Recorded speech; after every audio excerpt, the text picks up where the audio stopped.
Welcome. We're doing a deep dive today into something pretty specific, a real intersection of prophecy, history, theology. Yes, our mission, if you will, is to look at 7 key biblical passages. But through a very particular lens, right? Exactly. The pre-1998 published work of Dr. Ernest L. and also the Book of Enoch. And we're setting that framework against the events of just one single day, September 26, 2025. And what really jumps out, is the structure you find in the verses chosen for this model. They're not just random picks. Not at all. When you lay them out, they actually form a complete narrative arc. It's quite coherent. Okay, walk us through that arc. It starts with this theme of divine scrutiny, looking at apostasy, failed leadership. Then it moves into judgment, desolation. And then, importantly, it concludes with a promise. Restoration, inheritance, it's a whole cycle. Before we dive deeper, maybe just quickly clarify that framework. Why pre-1998 specifically? That date's really crucial. It locks onto the body of work before Martin had a significant doctrinal shift in his later publications. Wow. So for this analysis, we're strictly using that original model, the one that draws, direct prophetic lines between biblical desolation events and modern geopolitical crises. Right. That's the rule set we're working with today. Precisely. Okay, so let's unpack the start of that cycle. Yeah. Failed leadership. The sources point to 1 Kings 15.26, a king doing evil, and Ezekiel 34.7, that warning to the shepherds. Yeah.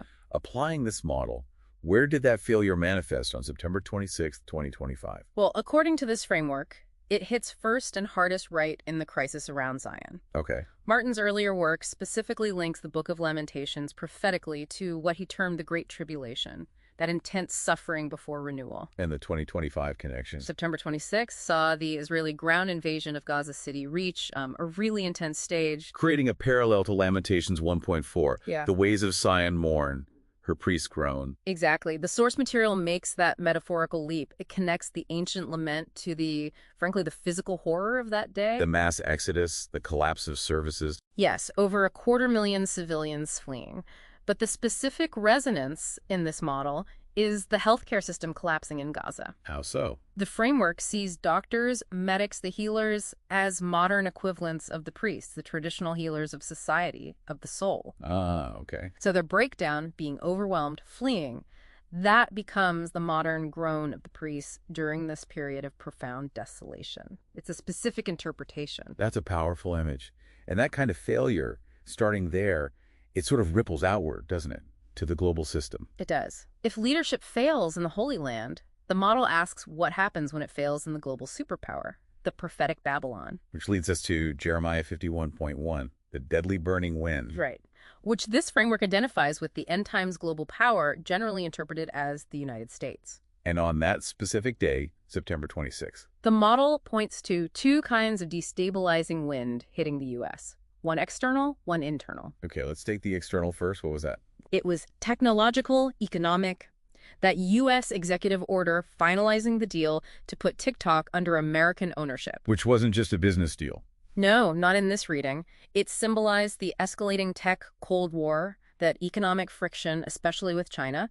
That's the external wind, the pressure from outside. And internally, the burning part. Yeah, the internal situation showed signs of serious decay, according to sources. You had intense political warfare. Like the Comey indictment. Exactly. The indictment of a former FBI director, that's a huge sign of institutional trust breaking down. And then there was that really strange event at Quantico. That's right. The unexplained summons of hundreds of U.S. generals and admirals. Very little public explanation for that.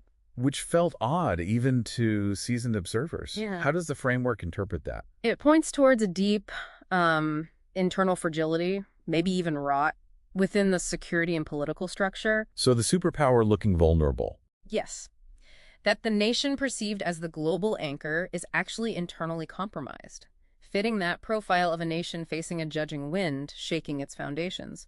Again, this is all within the model's interpretation. Okay, but the narrative isn't just about judgment, right? There's a duality. Absolutely. It pivots. Ezekiel 11.15 introduces this really potent idea about inheritance. Who actually gets the land? It promises the inheritance to a remnant, one rejected by those currently in Jerusalem. And that tension, that scriptural tension, the framework aligns directly with the diplomatic moves happening on that same day. While Gaza was in crisis. Precisely. You had Western nations, the UK, France, Canada, pushing harder for formal recognition of a Palestinian state. How does the model see that? As a secular human attempt to redraw the inheritance lines right in the middle of this intense conflict, contesting the scriptural promise, essentially. So let's step back, bringing all these threads together from September 26, 2025.